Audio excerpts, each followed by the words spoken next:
Hermanos, recuerden que ya eh, estamos terminando la materia o terminamos ya. Lo que falta revisar es muy poco y el resto pues son el ejercicio de lecturas complementarias, pero hasta ahora no he recibido el tema de los trabajos, el tema del trabajo y lo que han adelantado, y si necesitan algún tipo de orientación o material al respecto. Entonces, ¿cómo van con el tema de esa parte? Hasta ahora solamente me ha mandado el trabajo, el adelanto del trabajo Gaspar. Del resto no he recibido bien todavía. Algunos ni siquiera me han enviado el tema para saber si necesitan alguna bibliografía o algo. Entonces, ¿cómo vamos con eso?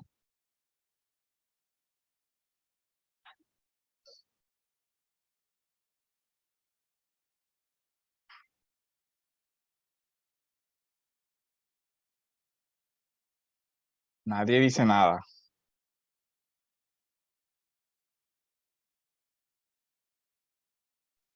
Bueno, yo por mi parte, Pastor Uber, o sea, sí he estado desarrollándolo.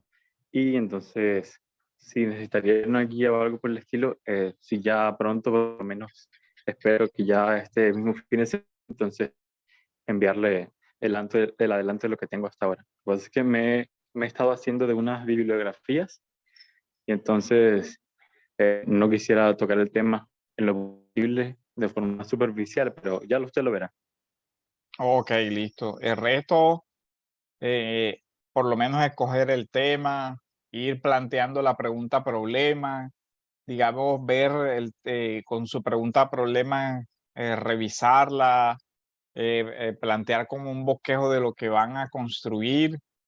Es importante para ir, digamos, para poder acompañarles en ese proceso, porque si no se presentan más dificultades al final, que las situaciones no están bien, que de pronto el hilo del argumento no, de pronto el trabajo no está claro, definido, enfocado a algo de lo que corresponde al Nuevo Testamento, en fin. Pues la idea es que no vayamos a llegar al final y vayamos a tener algún tipo de dificultad, porque recuerden que todo eso hay que reportarlo al seminario. Entonces, pues la idea es que se presenten unos buenos trabajos. Entonces, de esa parte, estar atentos, por favor. Eh, pues les envié un material la semana, pues el mismo día que terminamos la clase, ¿cierto? Esos materiales, ¿qué tratan? Hay uno que trata el tema del el pacto, que es otro eje articulador de la teología bíblica, ¿cierto? Es un tema.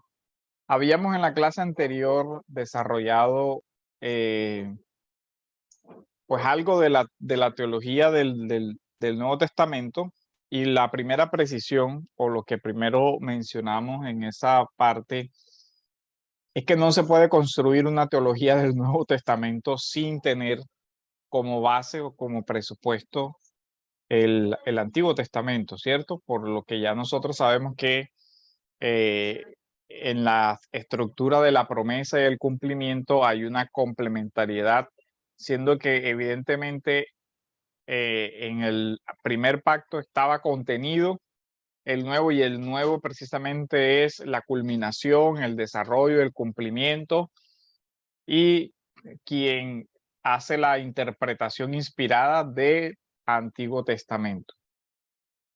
Entonces, desde ese punto, planteamos que un eje articulador tanto de la teología del Antiguo como de la teología del Nuevo sería el reino, y que los pactos son los que unen el desarrollo progresivo del reino. Entonces, déjenme ir,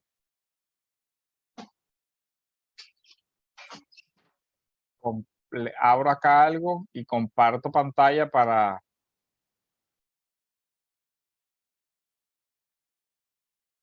hacer la presentación ¿Pudieron revisar algo del contenido?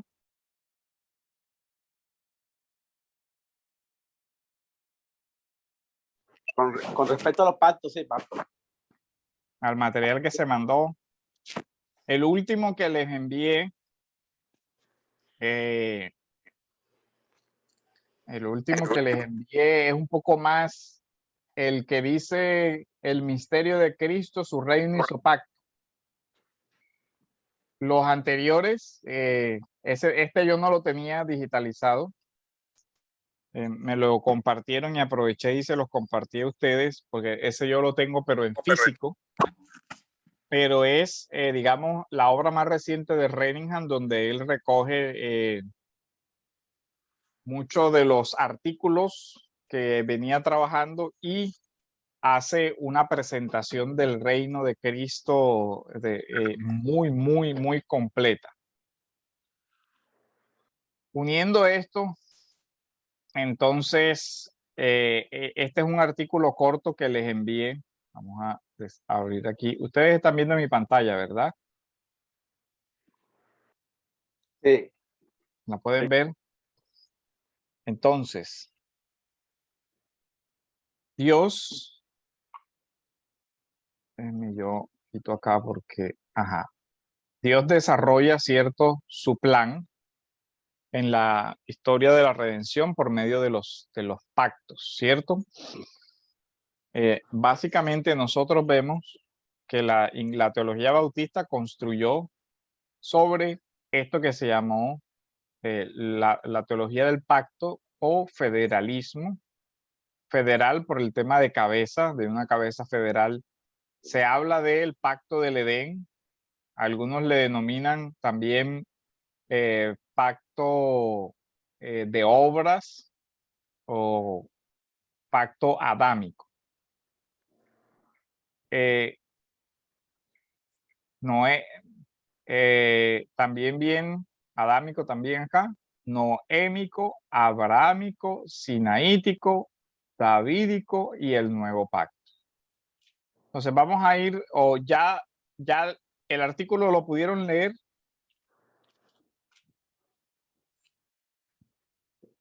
Sí, pastor, yo lo Ok. Aquí viene, digamos, el tema de la unidad y la discontinuidad y el tema de la discontinuidad y la diversidad. Aquí se desarrollan, digamos, diferentes posturas. Hay un desarrollo presbiteriano de la teología del pacto, un desarrollo bautista, confesión de fe de Westminster, confesión de fe bautista y el dispensacionalismo. Creo que en escatología, pues, estas escuelas, la teología del pacto, tiene un impacto en todo el desarrollo de la teología, porque cree lo que habíamos visto, por ejemplo, en la clase anterior del tema de la progresión del pacto. Cree que hay también hay cosas del antiguo pacto que no continúan en el nuevo pacto y hay cosas que sí continúan, al igual que hay cierta diversidad en cuanto a autores que hacen diferentes énfasis. No vamos a detenernos en trabajar la diferencia entre la visión del pacto presbiteriana, la bautista o la de el dispensacionalismo, sino que vamos a trabajar enfocar este tema en la teología del Nuevo Testamento. Si quieren consultar una obra que habla del tema, hay el reino a través de los pactos, que ya es una obra que está en español, la traduce Querigma, es muy buena, o la que les envié de Cristo, su reino y su pacto. La otra es un poquito más compleja. Yo les recomendaría que para profundizar el tema desarrollen el de la obra de Renningham primero. Entonces, de una forma muy general, cuando hablamos de pacto, estamos hablando de una condescendencia divina, de que Dios se ha acercado al hombre y ha establecido una relación. Esa relación ha sido mediada por ciertas estipulaciones. De tal manera que algunos definen el pacto, como lo ven acá, Meredith Klein, una relación bajo sanciones, o como dice acá, un arreglo dado soberanamente por Dios con estipulaciones o sanciones por medio del cual el hombre puede ser bendecido.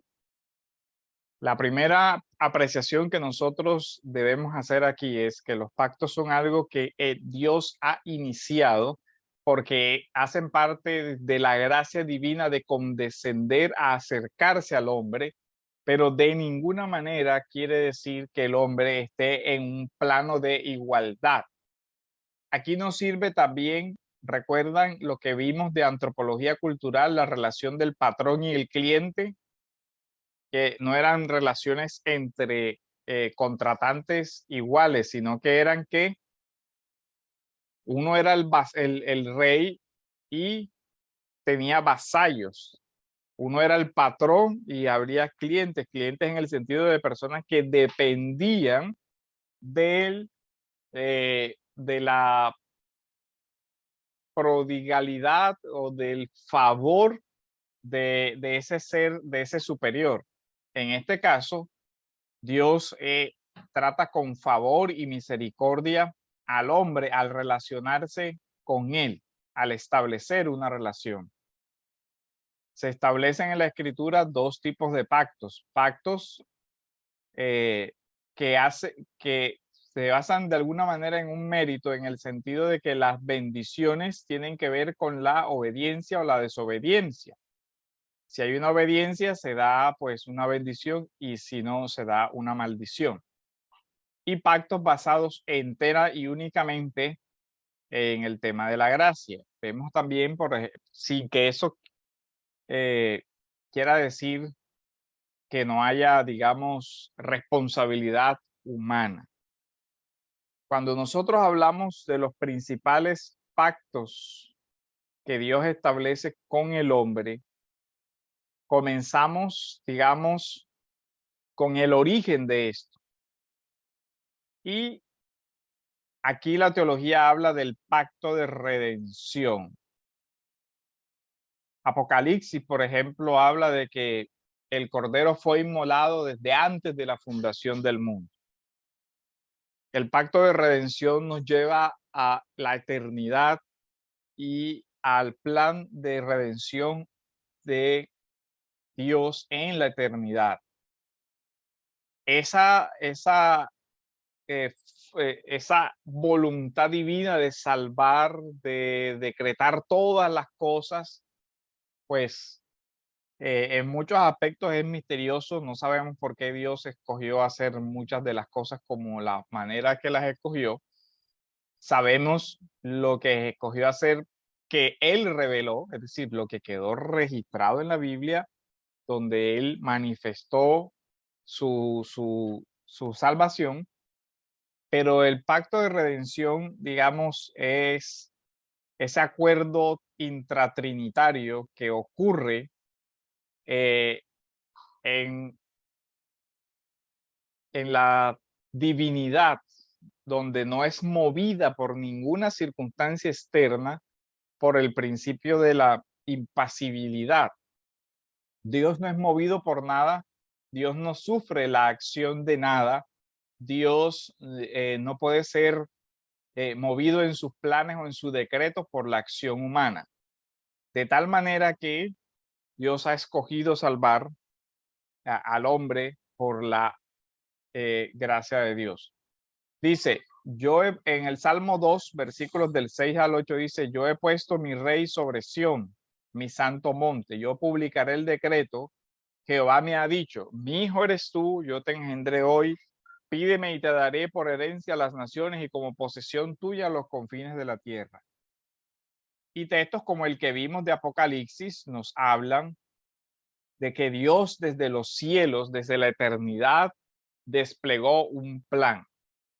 Esto es así en virtud también de otros atributos, como el atributo de la eternidad de Dios, decisiones de Dios, por llamarle de alguna manera, sus decretos son eternos. Es decir, Dios hace las cosas de acuerdo a su naturaleza.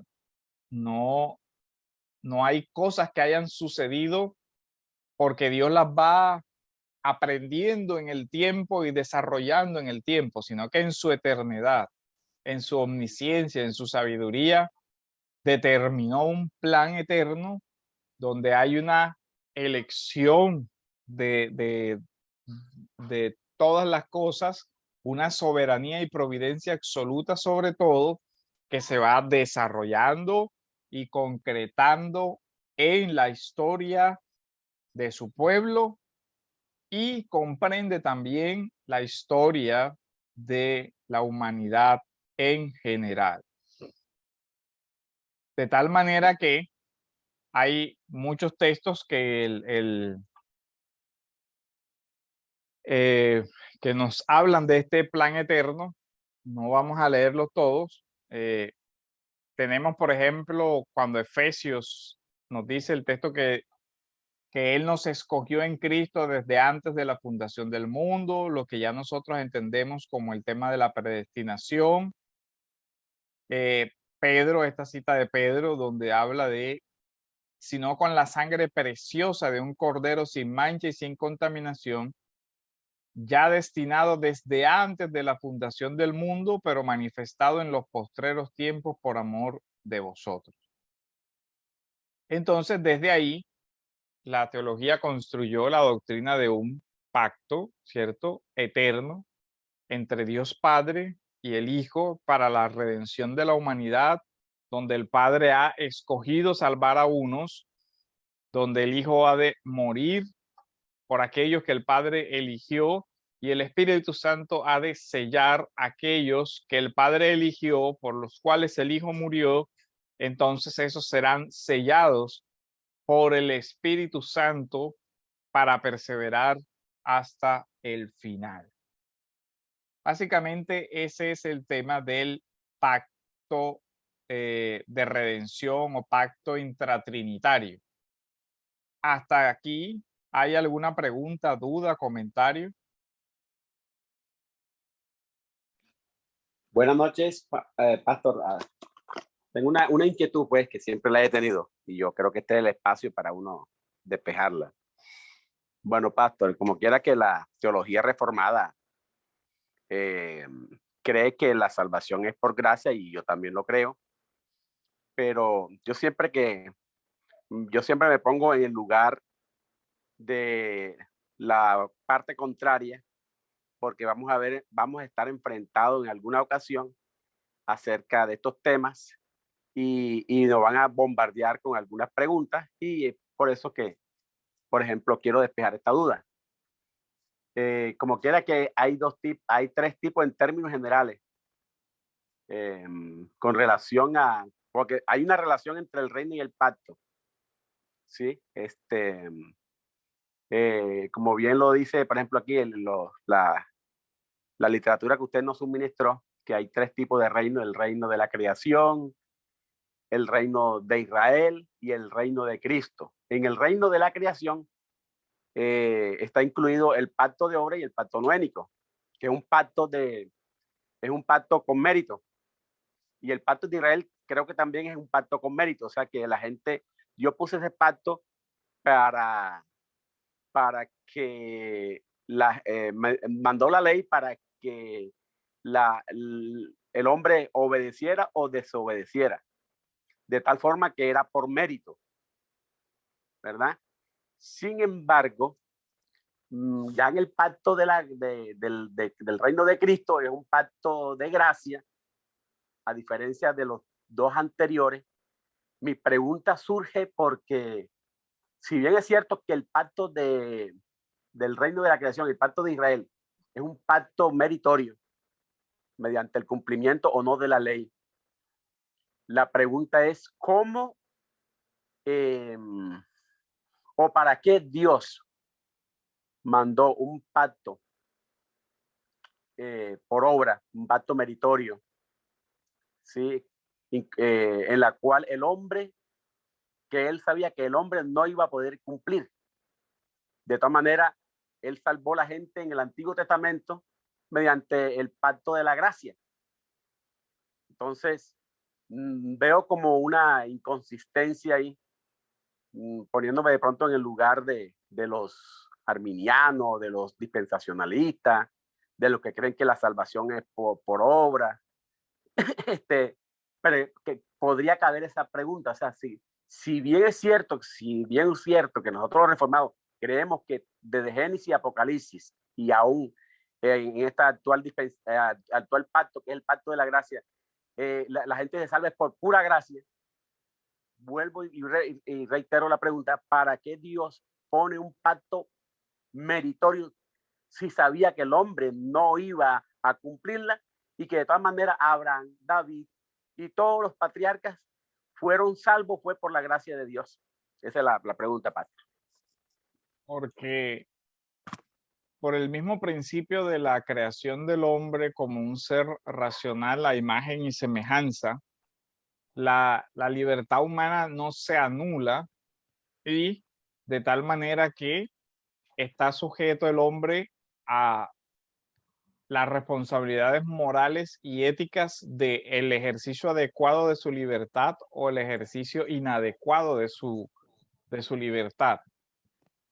Ahí viene el tema del libre albedrío entendido como la libertad de agencia del ser humano.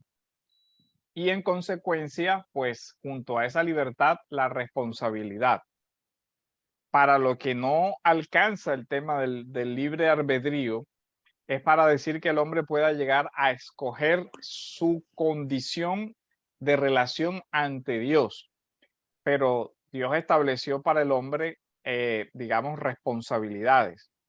Entonces, por ejemplo, si se ve el pacto de obras, que lo que marca la relación del hombre con Dios en el Edén, nosotros encontramos que hay un límite que Dios le establece al hombre. Hay un mandato, ¿cierto?, que es claro y que el hombre logra comprender porque precisamente fue dotado de esa capacidad de entendimiento. Entonces, el ejercicio del razonamiento estaba implícito en el mandato que se le da de no comer. También está que previamente el hombre había entendido que había un precepto y había una consecuencia del precepto. Había una consecuencia que era la muerte. De este árbol no comerás, porque el día que de él comas, morirás. Se establecen principios de responsabilidad que no se anulan hoy. Los preceptos morales, nosotros vemos cómo infringir preceptos de naturaleza moral traen una consecuencia. Entonces, la teología reformada y en general no niega esa parte. Lo que la teología reformada niega es que una vez que la primera cabeza federal, que es Adán, ha caído, ese proceso no se puede revertir por la sola voluntad humana. Ahora, la pregunta más compleja es por qué Dios escogió permitir la caída, por qué no impidió que el hombre comiera, por qué no detuvo a Adán antes de que cometiera el primer pecado, en fin, por qué permitió el tema. Ya ese sí es un tema de la teodicea, del origen del mal y todo lo demás, o por qué surgió el mal en el tentador, en el diablo, y por qué Dios permitió que se trasladara. Pues ahí sí, mentes mucho más grandes que la mía han pensado el problema y no hay un acuerdo en la solución. Así que yo tampoco me atrevo a plantear una solución a esa parte. Pero lo que nosotros vemos es como la redención, o sea, lo que tiene que ver con la salvación del hombre, pesa sobre la obra de Dios por la imposibilidad del hombre. Pero también hay, dado que el hombre no es anulado en todo, Entonces hay responsabilidades humanas asignadas de obediencia o desobediencia. Entonces eso, digamos que nos puede dar el marco de que la redención, por ser, como dice Eclesiastés, de tan alto precio que el hombre no la puede lograr, nadie se salvaría por esas acciones o por esas obediencias. Pero no quiere decir que el hombre no tenga una responsabilidad moral y por lo tanto se le atribuyen ciertas consecuencias a sus actos. Hay también otro tema que es la irreversibilidad de las consecuencias de los actos, que ya también tiene otra carga moral. Si yo me tiro de un edificio, el momento en que tomé la decisión o podía darle reversa al acto era antes de lanzarme. Una vez ya ejecuté la acción, pues quedo a la fuerza de la gravedad. Con relación al pecado, una vez que el hombre dio el paso de la desobediencia, los efectos cayeron, es decir, la muerte. Esa muerte no es reversible por acción humana, es únicamente reversible por la acción divina. Pero recordemos que el ser humano, aún el ser humano caído, tiene una imagen que no fue del todo destruida. Por lo tanto, el incrédulo, aún el incrédulo tiene una capacidad de razonamiento moral, de ley natural, que está incluida dentro del pacto de obras, porque deviene de la imagen y semejanza de Dios, lo que dice Pablo en Romanos: los gentiles que no tienen a Dios, aún su conciencia les lleva a saber que hay cosas que son contra la naturaleza. Entonces, de tal manera que lo que nosotros afirmamos es: no negamos la responsabilidad del hombre, no negamos las consecuencias de las acciones libres del hombre, no negamos la posibilidad de libre albedrío. Por lo tanto, hay una justificación para esos mandatos de Dios y que establecen consecuencias. Lo que sí negamos es que el hombre pueda por sus propios medios establecer la forma de establecer el pacto o restablecer la relación rota. No, la relación rota la restablece Dios.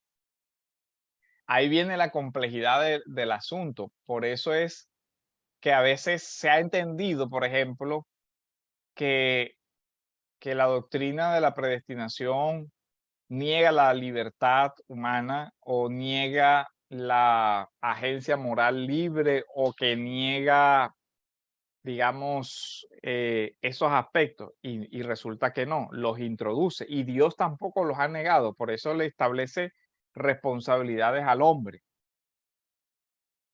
Entonces ahí es donde hay que ver esa parte de la relación. Pastor, o sea que la gente, que Dios le puso condiciones al hombre en el Antiguo Testamento, que también igualmente se cumple aquí por la ley moral, que está vigente también. Podríamos decir entonces que la gente en la Deuteronomio 28, bendiciones de la obediencia y maldiciones de la desobediencia. Los que no obedecían la ley, ahí dice claramente que eran malditos, es decir, ellos que no obedecieran la ley fueron condenados eternamente. Y la otra pregunta sería, los que murieron, personajes como Acán, como Usa, como los hijos del sacerdote Elí, como los hijos de Aarón, etcétera, etcétera, etcétera. Esas personas, aunque Dios las mató, ¿fueron salvas? Sería la pregunta. Es que hay situaciones donde no se ha revelado la razón por dentro del juicio divino, si hay o no un juicio de salvación. el principal elemento que uno tiene que tener en cuenta ahí es que la salvación obedece a la libre escogencia divina. Los hombres no se salvaban por la ley ni en el antiguo ni en el presente. Es decir, la ley no fue dada como un instrumento de salvación o condición para la salvación, ni siquiera en el primer pacto. O sea, la ley regulaba la relación de Dios con su pueblo. Pero recuerden el orden de la progresión de los pactos. Digamos que viene el pacto, el primero, ¿cierto? Pacto de obra. De obras. El pacto de gracia, ¿cierto? Pero solo miren cuando aparece el pacto de Sinaí, mucho tiempo después, el pacto mosaico. Cuando se da el pacto mosaico, ya el pacto incondicional de la salvación ya había sido ya mostrado. La salvación entonces no está relacionada con la ley, o sea, o la ley no fue dada. La ley que vino, dice Hebreos, 430 años después, no invalida la promesa, no invalida la salvación por gracia, por medio de la fe que ya había sido revelada en Abraham, ¿cierto? El tema es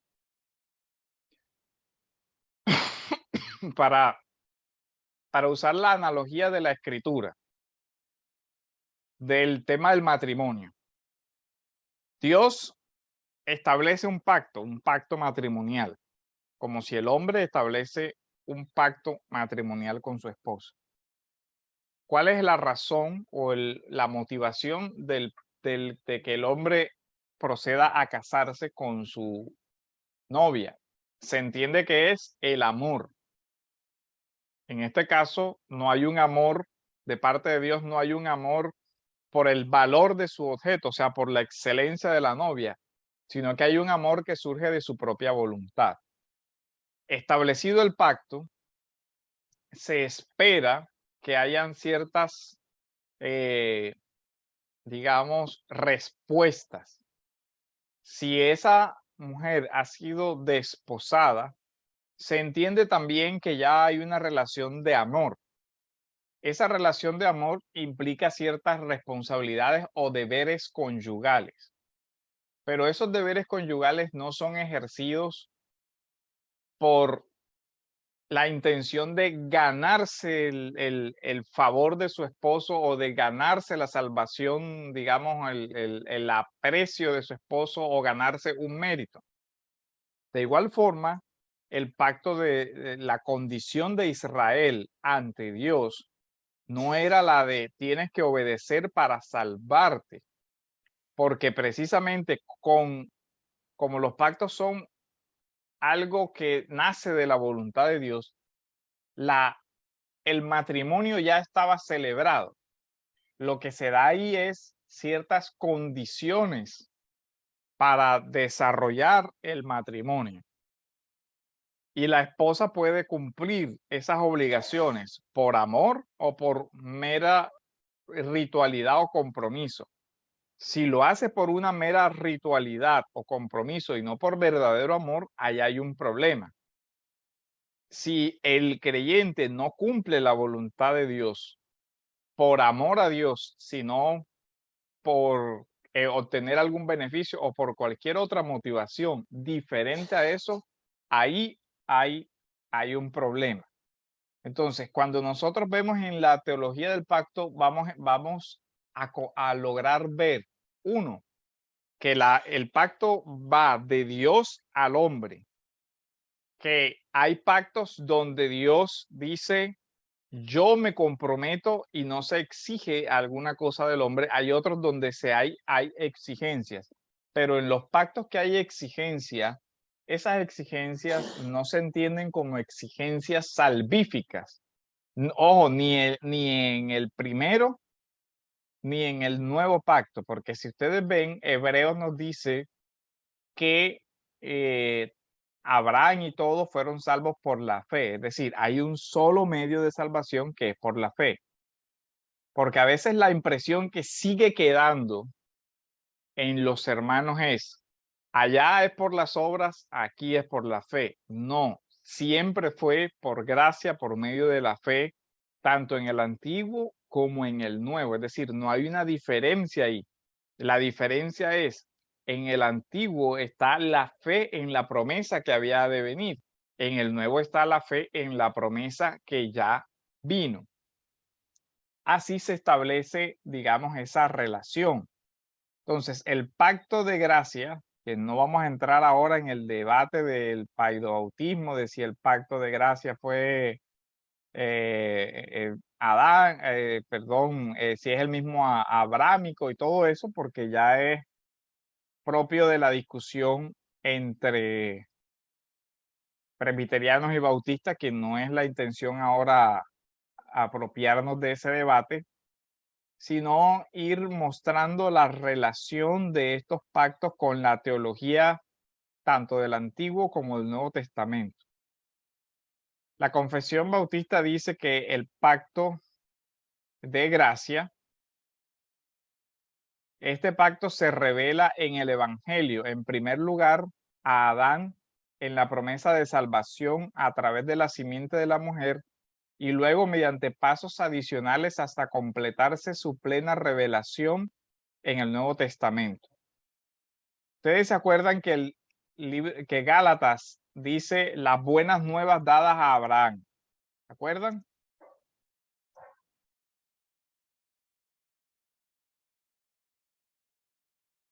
Gálatas 3, 3 versículo 8. ¿Quién lo puede leer?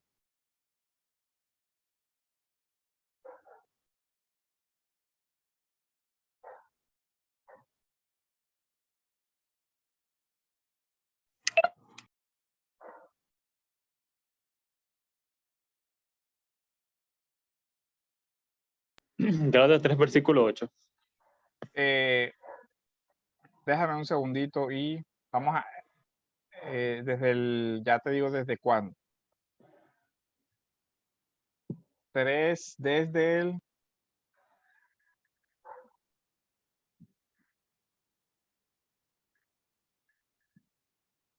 Desde el 6 hasta el 8. Listo. Así Abraham creyó a Dios y le fue contado por justicia. Sabed, por tanto, que los que son de fe, estos son hijos de Abraham. Y la Escritura, previendo que Dios había de justificar por fe a los gentiles, dio de antemano la buena nueva a Abraham, diciendo, en ti serán benditas todas las naciones. Las buenas nuevas, ¿cierto? Las buenas nuevas es que el evangelio, ¿cierto? Abraham creyó y le fue contado por justicia. Es decir, Abraham fue justificado ¿por qué? Por creer. Es decir, por la fe. Por la fe. Le fue contado por justicia. Por consiguiente, saber que los que son de la fe, estos son hijos de Abraham. Y en consecuencia, estarían dentro de la misma justicia. Dice, y la Escritura, previendo que Dios justificaría a los gentiles, aquí ya se abre, la salvación es para toda la humanidad, es decir, desde siempre el propósito de Dios fue que su palabra llegara a gente de toda nación. Y después dice, por la fe, anunció de antemano las buenas nuevas a Abraham diciendo, en ti serán benditas todas las naciones de la tierra. Las buenas nuevas, ¿cierto?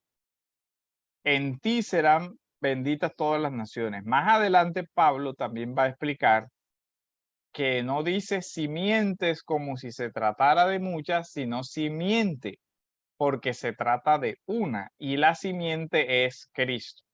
Entonces ahí vemos la progresión Vemos la progresión de la relación de Dios con su pueblo. Vemos en ello entonces que la revelación va progresándose y nos va mostrando el plan divino desde las sombras hasta el cumplimiento. Luego viene el pacto adánico o edénico, ¿cierto? Génesis 3, la caída, ya entendemos lo que pasó con la tentación, la caída, se rompe el pacto, ¿cierto? Luego viene que Noé, Dios castiga la maldad del hombre. Ahora, ¿por qué escogió Dios a Noé? Por gracia. Pura gracia, pura gracia. Claro, ahí vemos entonces cómo la salvación desde el antiguo fue por gracia. Ahí es donde de pronto algunos hermanos se confunden porque el texto clave ahí dice, y Noé halló gracia ante los ojos de Dios. ¿Se acuerdan de ese versículo? Yo gracias. Entonces fue salvado y ahí vienen todos los símbolos de la salvación, el arca, después viene, digamos, hay una figura también ahí de la recreación que Dios promete, porque en Noé también hay una renovación de todas las cosas. ¿Se acuerdan que dice el Espíritu de Dios se movía sobre la faz de las aguas? Y después el Nuevo Testamento también nos habla que hay una simbología asociada al Espíritu de Dios y a la paloma que desciende del cielo. Y nosotros vemos esa simbología de la paloma que es la que anuncia el final del juicio y el inicio de la nueva creación. Cuando Moisés manda la paloma vuelve con la rama de olivo, creo que es. Entonces todo ese lenguaje a nosotros nos va dando que hay un juicio en Noé y el comienzo de una nueva humanidad. Ahora es como si fuera un recomienzo. O sea, está Adán y Eva, una humanidad, caen, se desarrolla la maldad, Dios hace un juicio y comienza otra etapa de la humanidad y después comienza con Abraham otra etapa y esa etapa ahora es la de un nuevo pueblo. Así se va desarrollando. Ahora, en el pacto de Noé hay establecimiento de la creación en general, porque el pacto de Noé se extiende a toda la creación. No volveré a destruir toda la creación y la señal ya la sabemos, que es el tema del arco iris. Pero además de eso, se establecen en Noé ciertos principios que son los que conservan el orden natural. Prohibiciones tales como el homicidio y no derramar sangre, prohibiciones que son esenciales para un orden natural y social. Son los preceptos mínimos para que la humanidad pueda convivir, no matar a otros, ¿cierto? Por eso se habla de los preceptos no éticos, no comer sangre y todo eso. Hay ciertos mandatos que guardarían al resto de la creación y mantendrían el mundo en una estabilidad básica. El pacto abrahámico ya, bueno, estos pactos ya creo que, digamos, no representan para nosotros mayor novedad, porque la mayoría de nosotros ya entiende de qué trata el pacto de Noé, el pacto. La importancia aquí es ver cómo hay una progresión en esto. Ya nosotros sabemos que con Abraham está la promesa de la descendencia, del linaje, de Dios será el Dios de ellos, que irá con ellos, ¿cierto? La tierra prometida y la simiente que bendeciría a todas las naciones y la simiente es Cristo. Entonces, el Nuevo Testamento es el desarrollo del cumplimiento de todas estas promesas. la simiente prometida es Cristo, el pueblo es ese pueblo de creyentes, y después nos va hablando de que la tierra no es la tierra de Israel, sino de los cielos nuevos y la tierra nueva. Solo después de que Dios estableció esta relación, le da un marco a esa relación. Y ese marco está en la ley. Ya la ley va a desarrollar mucho más que la ley, digamos, natural que se dio en el jardín del Edén.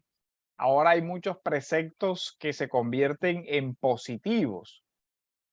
Yo sé que de pronto el concepto de ley natural no es común que se utilice, pero es importante que se entienda, porque ahora Dios pone muchos de esos mismos preceptos que estaban escritos en el corazón del hombre, los desarrolla ahora como ley positiva. Esto nos va a llevar, ya sabemos, al pacto de David, y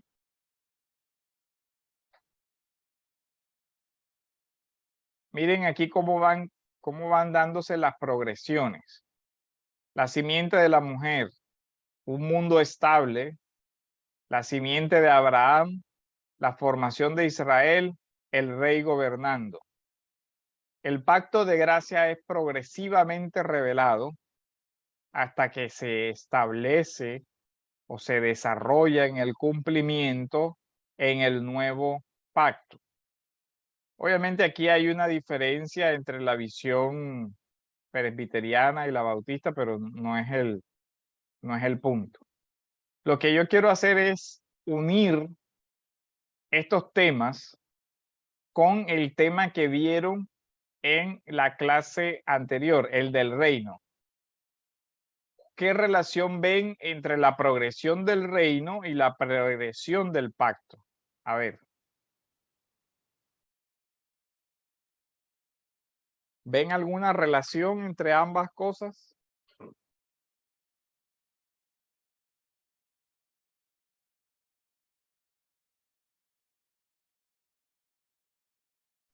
Sí, sí, claro, claro. Hay muchas relaciones, pastor. Sí, hay mucha relación. Por ejemplo, el pacto de redención es un pacto de obra para Cristo. O sea que Cristo guardó todos los mandamientos del pacto para recibir las promesas y la resurrección para sí. El nuevo pacto es un pacto de obra ya guardado. O sea, la relación que existe entre el... usted está hablando de la relación entre el pacto y el reino. No relación entre el antiguo pacto y el nuevo pacto. No, exacto, entre lo que vimos de la progresión. En la clase pasada vimos la progresión del reino. Ahora estamos viendo los pactos, y ahora la idea es que ustedes puedan unir ambas cosas, que no vean, porque es que ¿cuál es el problema? Que algunas personas ven como factor de unidad de la Biblia una cosa o la otra. Sí. Como si fuera, la Biblia tiene unidad o por el pacto o por el reino, pero al punto que los quiero llevar es que el factor de unidad no es excluyente, no es que si una persona escoge la teología del pacto, entonces la teología del pacto con esa me voy, o la teología del reino, no, porque van unidas, o sea, entonces lo que quiero que traten es de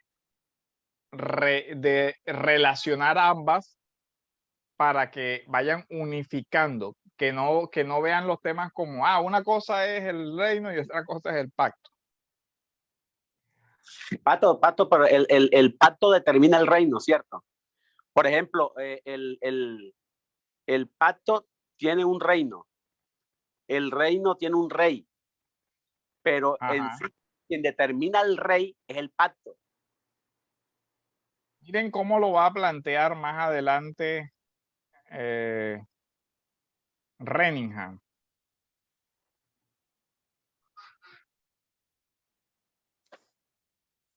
Miren, los pactos gobiernan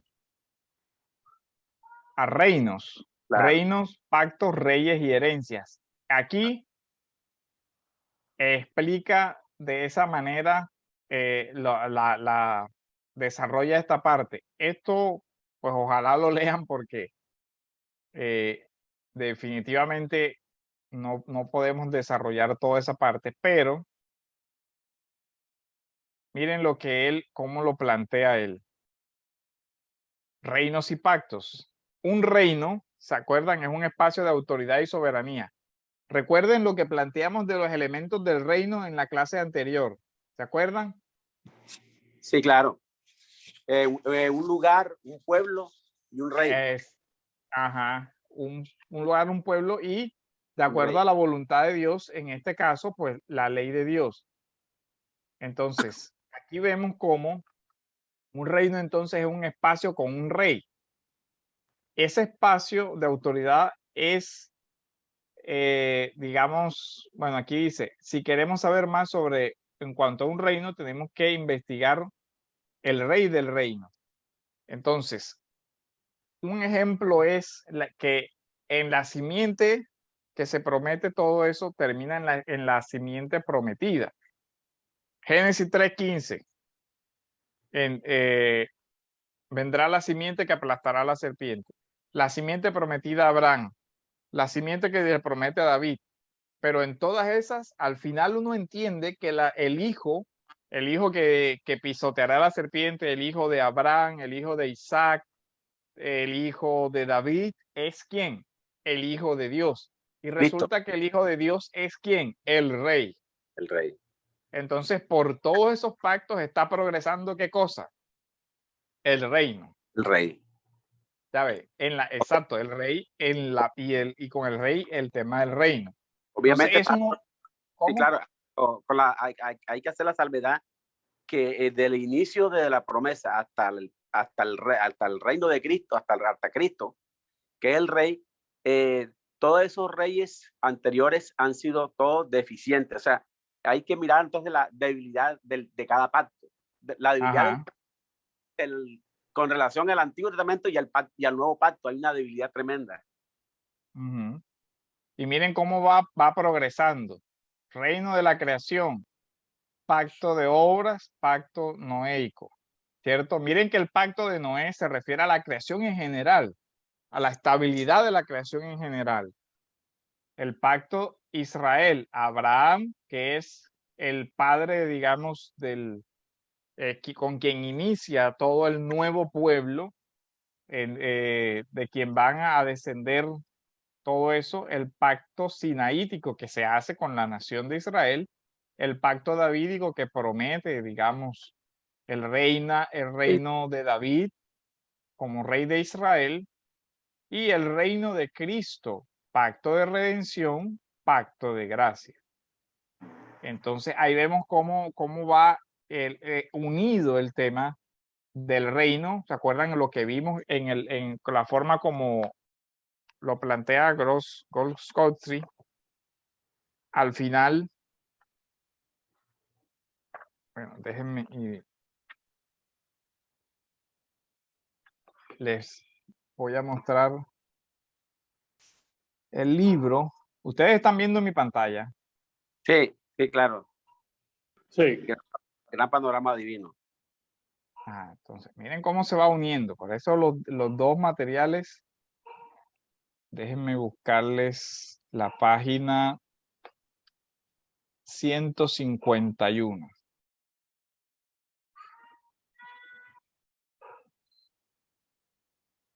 Que ojalá que lean todo el libro de Bauman Roberts. Miren esto. Pero está como, aquí no se puede voltear. Bueno, aquí está bien. Miren entonces cómo la progresión aquí. Edén, ¿cierto? ¿Qué ubicamos en Edén?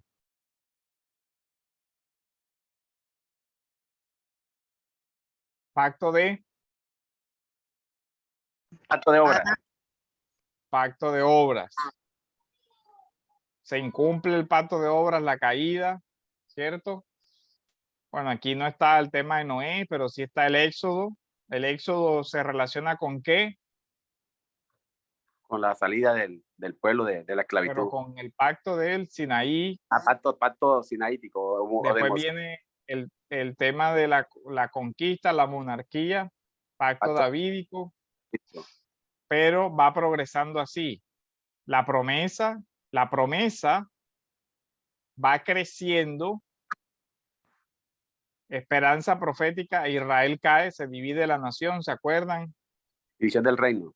División del reino, reino del norte, reino del sur, los exilios de cada uno, los judíos en Babilonia, los otros a Siria, y se pierden los dispersan, todo eso.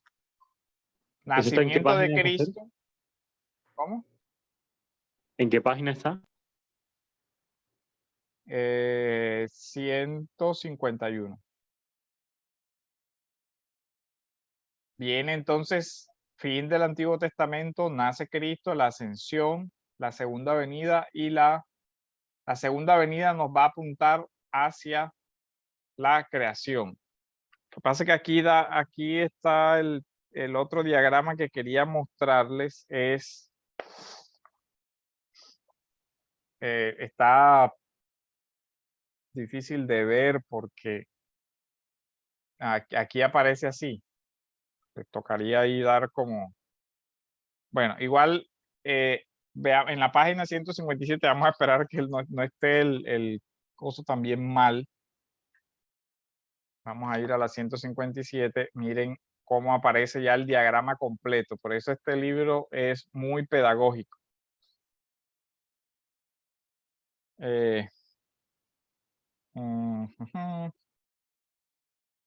Bueno, ahí lo ven un poquito distorsionado. Este no sé si se pueda voltear. Vamos a intentar voltearlo.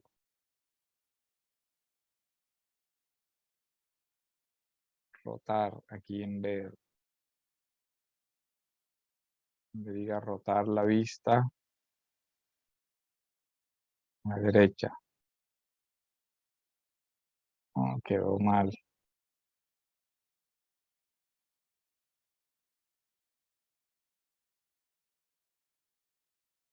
Como que no, como que no permite que arreglarlo.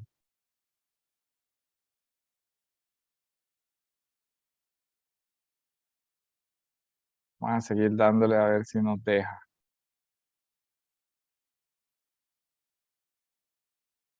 Vamos a intentarlo a ver si esta es la vencida. Aquí.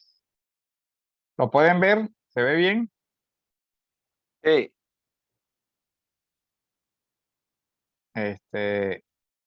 Miren esto.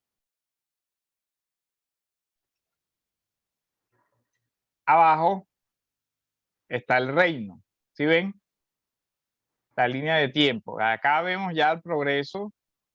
Acá vemos el nuevo pacto, Pentecostés, pero acá abajo nos va a unir con el reino. ¿El patrón del reino cuál es? A ver, ¿cierto? El patrón del reino es el Edén. El Edén. Pacto de obra. Ajá. El reino perdido, la caída, ¿cierto? La caída. El reino prometido, La promesa, la promesa de la simiente que aplastará a la promesa, sí, serpiente. El reino parcial, cuando se da la conquista y se da la monarquía, ¿cierto? Claro. Se da ahí David, Salomón, todo eso, el reino parcial. El reino profetizado, en la época de la decadencia, el reino dividido, los profetas comienzan a llevar al pueblo a la esperanza de la restauración del reino y que vendrá un rey futuro. Ese rey futuro ya sería ¿quién? El Cristo, el Mesías. El reino presente. Pastor, disculpe, ¿dónde estaría entonces la deficiencia del dispensacionalismo? Que no, ¿qué? Que ellos parten todo como si no fuera un desarrollo lineal. El tema es que nosotros lo entendemos como una progresión. Desde promesa a cumplimiento, pero ellos en cada etapa parten y lo uno no tiene que ver nada con lo otro. Entonces, por ejemplo, ellos hablan el reino de la etapa de la gracia. como si en el antiguo no existiera gracia. Y ya vimos, por ejemplo, y Noé halló gracia, y Abraham creyó por la fe, eso es gracia, en fin, todo eso. El reino del que está hablando aquí es el mismo, pero ellos hablan como si fueran dos cosas diferentes, un reino para el pueblo de Israel y un reino para la iglesia, dos cosas diferentes. De hecho, una cosa es los judíos y otra cosa es la iglesia. Aquí nosotros vemos que el reino va progresando, incluyendo tanto a judíos como a gentiles, pero eso no es nuevo. ¿Cómo? Y va unido, o sea, se conserva la misma unidad. Exacto, va a la unidad. Entonces, no, pero es que los gentiles, pero es que desde Abraham, Dios le había dicho, multitud de naciones, la promesa será para toda la simiente, bendecirá a todas las familias de la tierra, ¿cierto? Entonces, cuando llegamos acá y Cristo le dice a sus discípulos, y a todas las naciones del mundo, no está haciendo otra cosa diferente que la instrucción que da cumplimiento a la promesa de Abraham. Una descendencia como las estrellas del cielo o como la arena del mar de todas las naciones del mundo, ¿cierto? Ahí vemos la relación. Entonces, el reino profetizado es el mismo y por eso vemos que el patrón del reino, que es el Edén, se repite en el reino perfeccionado. ¿Se acuerdan cuando vimos los cielos nuevos y la tierra nueva? Claro. Los elementos del jardín de la ciudad nueva de la Jerusalén de Apocalipsis 21 y 22 contienen los elementos del reino que era el patrón. Contienen el árbol, contienen los ríos, todo eso. Entonces, el reino perdido, digamos aquí, es un reino recuperado acá. ¿Sí ven? Como las obras de Milton. El paraíso perdido, el paraíso recuperado. Acá hay los ángeles que no dejan entrar. Acá Cristo es la puerta a este nuevo reino. Entonces, en el evangelio se da el reino presente, los evangelios. Por eso mira acá, el reino de los cielos se ha acercado, Cristo está presente, Cristo es redentor, Cristo es salvador. Se proclama el reino. ¿A qué salen los discípulos? A predicar las buenas. Claro, las buenas nuevas de qué? De que ha llegado el rey, ¿cierto? Claro. De que ha llegado el rey y que el rey regresará por segunda vez a qué cosa? A instaurar su reino. De hecho, ellos le preguntan, ¿restaurarás el reino de Israel en este tiempo? Dice, no les he dado a ustedes saber eso, pero el hecho es que él va a venir ¿a qué? A instaurar el reino. ¿Cuál reino? Pues el reino como fue en el principio, que era el patrón, cielos nuevos y tierra nueva. Aquí vemos el tema del reino perfeccionado. ¿A dónde nos lleva el tema del reino perfeccionado? Apocalipsis, ¿cierto? A la nueva creación. Nuevo cielo nuevo. Ajá, entonces aquí vemos los factores de la unidad, vemos la progresión, entonces vamos leyendo todo esto. Entonces, ¿cuál es el problema que muchas veces se da? Que se enseña el Nuevo Testamento sin el recorrido de todo eso. Y eso pierde mucha de la riqueza de la teología bíblica. Entonces, si ustedes logran ver este factor de unidad, van a comenzar a ver las cosas de una forma diferente. Este es parte del objetivo de este curso. Ahora, sobre cada etapa, el reino presente, los evangelios, imagínense, o sea, necesitaríamos un estudio de los discursos de Jesús del reino mientras él está presente. Las parábolas son parábolas del reino, ¿se acuerdan? El reino proclamado ya sería una teología de la misión de la iglesia, proclamando el reino de Dios que ha venido con Cristo, pero que tiene una fase todavía, una segunda etapa que es la consumación de la promesa de Cristo del reino venidero, todo lo que implica el reino perfeccionado, toda la parte de los apocalipsis que están en los evangelios y también en el apocalipsis. Entonces, todo esto, lo único que yo hago aquí es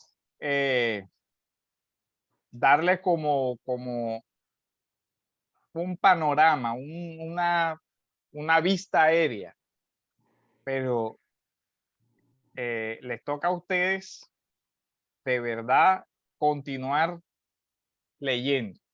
Y las teologías del Nuevo Testamento, pues hay infinidades y muy buenas, pero yo les recomendaría que comenzara con este librito, El Panorama Divino, y después con la obra de Gottfried de Estrategia Divina, y ahí se va ubicando en esos mismos textos, le van a ir llevando a otras referencias o a otros escritos de teología bíblica. Y ahí vemos entonces el tema de la teología del Nuevo Testamento. ¿Se ha podido entender todo? Sí, pastor, para mí, personalmente, sí. O sea, yo sé que es bastante cosa así, Claro que hay, pero la idea era que ahora eh, ya ustedes pueden comenzar a estudiar esto con mayor detenimiento, pero ya tienen un orden, digamos, algo así como el panorama. rompecabezas en esto, y ya después usted se concentra en cada pieza. Incluso ya uno ve los evangelios diferentes. Oye, ¿verdad? ¿Por qué comienza? El reino de los cielos se ha acercado. Si ya usted tiene el panorama del progreso del reino, bueno, el reino, la restauración, ok, ¿dónde estoy? En el reino presente. Pero resulta que el reino presente venía siendo profetizado.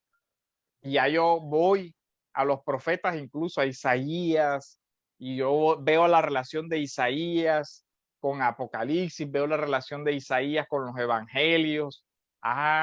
El reino que profetizaron los profetas de Israel se cumple en el Rey Jesucristo. Y ahí vemos las unidades, ¿cierto? Las perfecciones, todo eso. Evidentemente se habrán dado cuenta que esto es un súper resumen. Miren que el texto de nuestro federalismo, que es un estudio corto, son apenas, creo que, 12 páginas, el que les envié. Pero el otro, el de Redingham, ya es un texto más largo y les va dando detalle. Lo que aquí está como súper resumen de cada uno de los pactos y cómo el pacto se relaciona con el reino, está súper resumido. Pero si usted lee por lo menos el de Panorama Divino y el libro de Redingham sobre Cristo, su reino y su pacto, usted va a tener una teología bíblica que le va a permitir navegar por cualquier texto de la Biblia ya con mayor unidad. ¿Ok? Claro. Pastor, Sí, sí. y lo otro es que pues, quería agregar que, bueno, se habló de la unidad del reino con los pactos y es progresivo, pero también podemos hacer una diferenciación entre el antiguo pacto y el nuevo pacto con relación a la debilidad del antiguo pacto, con relación a la superioridad del nuevo pacto. Asimismo, también podemos hacer una diferenciación con relación a las sanciones del antiguo pacto y con relación a las sanciones que son diferentes del nuevo pacto. Por decir algo, la debilidad del pacto. El pacto de obra condenó a todos los hombres. El pacto noénico no ofreció salvación. El pacto abrámico prometió una herencia terrenal. El pacto sinaídico no perdonó los pecados. El pacto davídico no proveyó un rey obediente. Entonces, en el nuevo pacto vemos totalmente diferente a lo que acabo yo de decir. Jesús es un rey superior, Jesús es un sacerdote superior, Jesús es un profeta superior, Jesús es un mediador superior. Y en cuanto a las sanciones, podemos decir que el pacto de obra y el árbol de la ciencia del bien y el mal amenazó a Adán. O sea, todos fueron amenazados por el pacto, por cada pacto. Abraham fue amenazado por el pacto abrámico, fue amenazado por la circuncisión.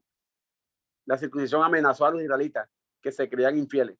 El pacto sinaínico, por la sangre, fueron amenazados por la sangre que se sacrificaba en el cordero. Los hijos de David, bueno, y en cuanto a las sanciones en el nuevo pacto, podemos decir que Cristo, o sea, que no hay ninguna sanción en el nuevo pacto, porque ya Cristo tomó todas las sanciones.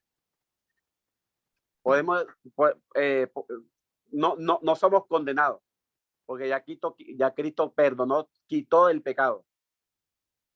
Y el pecado nos justifica. El pecado nos justifica. El pacto nos justifica, nos limpia y nos perdona el nuevo pacto. Entonces, en el nuevo pacto hay el perdón porque ya se da la perfección exacto. de la obra de la redención. Y ahí vemos, o sea, hay muchas cosas que hay que desarrollar de este tema del pacto. Tema fascinante. Que pues obviamente no vamos a poder desarrollar aquí. Pero Así por es. lo menos ya tiene una introducción y ya tiene una guía. Y ya tienen algo de los materiales para seguir investigando esa parte. Estaba buscándoles que ahí en una de las gráficas que les mostré, ¿se acuerdan que había continuidad y discontinuidad? Había discontinuidad porque muchas instituciones del Antiguo Testamento, al cumplirse en Cristo, ya son, digamos, quitadas, ya son destituidas. De tal manera que, aunque hay una progresión, también hay una diferencia en los pactos, hay superioridad, como anotaste bien, hay superioridad del pacto y también, evidentemente, hay incluso mejores promesas también. Entonces, vamos a dejar hasta aquí. Les recomiendo que revisen sus materiales para que puedan complementar. Y por favor, ya quedamos pendientes con el tema del trabajo, para que por favor entonces tengamos en cuenta el tema del trabajo y me lo puedan enviar.